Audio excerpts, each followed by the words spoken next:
Assalamualaikum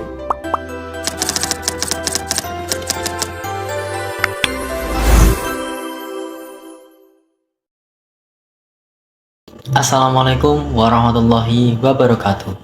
Perkenalkan, nama saya Dedi Umar Faruk Abdullah dari kelas HPI 3B dengan NIM 232131082. Nah, di sini saya akan sedikit menyampaikan materi mengenai penghalang dan larangan dalam perkawinan. Nah, jadi apa saja yang menjadi penghalang dan larangan dalam perkawinan itu?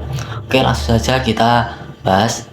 Penghalang perkawinan dapat menyebabkan seseorang tidak dapat menikah. Nah, halangan pernikahan ini ada yang sifatnya sementara dan ada juga yang sifatnya selamanya. Penghalang yang sifatnya selamanya itu ada 4, yaitu yang pertama pertalian nasab, yaitu ibu, anak perempuan, saudara perempuan, bibi, keponakan perempuan. Kemudian yang kedua, pertalian semenda, yaitu meliputi mertua, anak tiri menantu, dan ibu atau bapak tiri.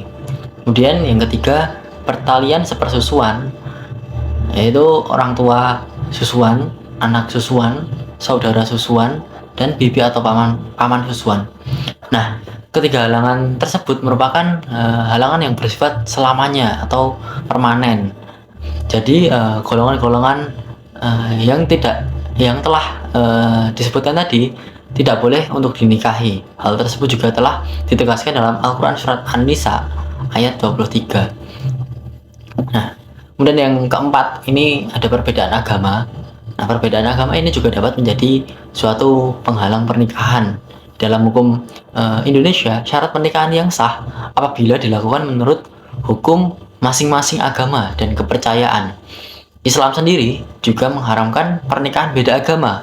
Hal tersebut ditegaskan dalam surat Al-Baqarah ayat 221 yang melarang wanita muslimah menikah dengan pria musyrik atau non-muslim. Nah, kemudian selanjutnya ada halangan yang bersifat sementara. Yaitu yang pertama ada masa idah. Nah, seorang wanita yang sedang dalam masa idah karena perceraian atau kematian suami tidak boleh menikah sampai masa idahnya berakhir.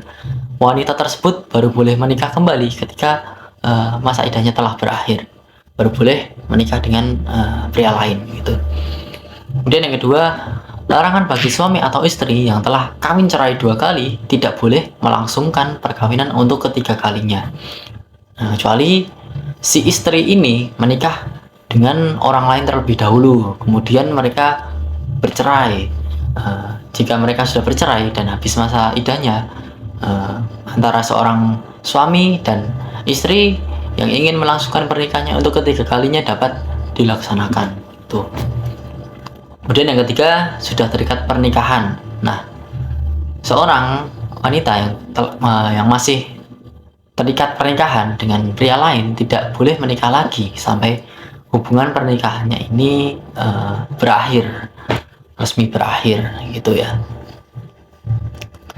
Kemudian apa saja sih yang menjadi larangan perkawinan? Nah, larangan perkawinan ini membuat pernikahan dianggap tidak sah atau haram dilakukan. Nah, pernikahan yang diharamkan ini ada 4, yaitu yang pertama nikah mut'ah, nikah dengan jangka waktu tertentu atau kawin kontrak. Nah, nikah mut'ah diharamkan atau dilarang karena dianggap bertentangan dengan tujuan dari suatu pernikahan, yaitu untuk membentuk suatu keluarga atau rumah tangga yang sakinah, mawaddah, warahmah, dan bersifat selamanya.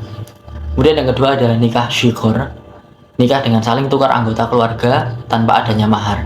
Misal nih, 2 orang pria saling menikahkan saudara perempuannya atau putrinya satu sama lain tanpa pembayaran mahar. Nah, hal tersebut termasuk ke dalam nikah syighar yang hukumnya haram atau dilarang. Kemudian yang ketiga ada nikah muhalil. Nah, atau pernikahan palsu yang bertujuan agar seorang istri bisa kembali ke suaminya tersebut setelah ditalak 3. Jadi dalam nikah muhalil ini melibatkan pria lain yang bertugas menikahi wanita tersebut kemudian menceraikannya. Nah, pernikahan tersebut diharamkan karena niatnya tidak tulus. Niatnya agar si istri ini bisa kembali ke suaminya yang terlebih dahulu. Padahal sudah ditalak 3 itu, yang dimana itu sebenarnya ya udah susah lah. Dan yang keempat, menikah dengan orang yang berzina jika tidak bertaubat karena dianggap tidak menjaga kesucian hubungan pernikahan. Tuh. Nah, itu tadi materi yang dapat saya sampaikan. Semoga dapat bermanfaat walaupun cuma sedikit. Jika ada salah atau kurangnya itu dari saya, dan saya mohon maaf. Wassalamualaikum warahmatullahi wabarakatuh.